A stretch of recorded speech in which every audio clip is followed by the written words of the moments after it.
Antonio S. Arnaiz Avenue, then turn left. Alright, nandito tayo ngayon sa Pasay City, Tramo Street. Ituturo ko sa inyo ang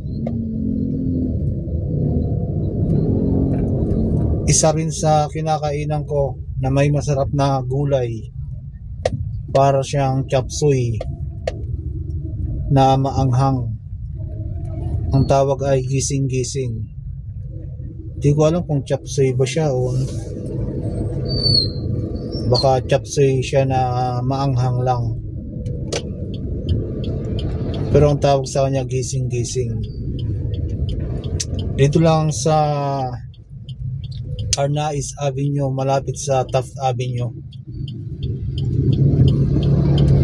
Madali lang siya hanapin, i-search lang PTT Arnaiz, katapat na siya. Malapit din siya sa sabungan ng Pasay.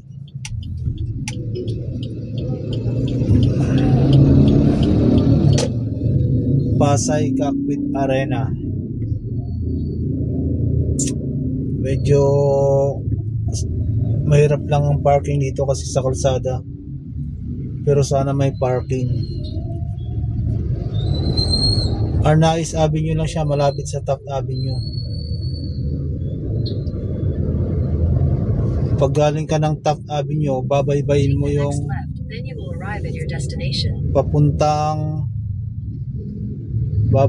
yung papuntang Makati.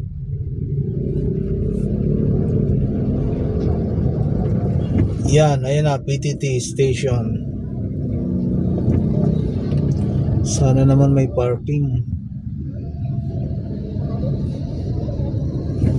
Ay.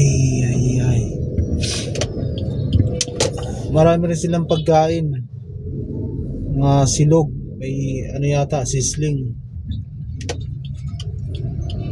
Yun lang, walang parking. Ayun o, Capitol,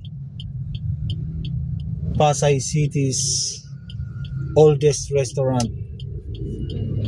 Capitol pa lang pangalan. Masarap ang gising-gising dyan.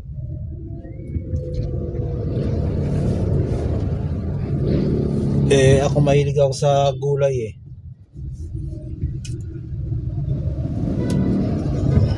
Alam mo naman, vegetarian tayo. Yun lang, malayong parking. Woo! Okay lang yan. May nakita na akong pagpaparkingan. Ay. Ito muna ako magpapark. Sana wag akong matikitan dito.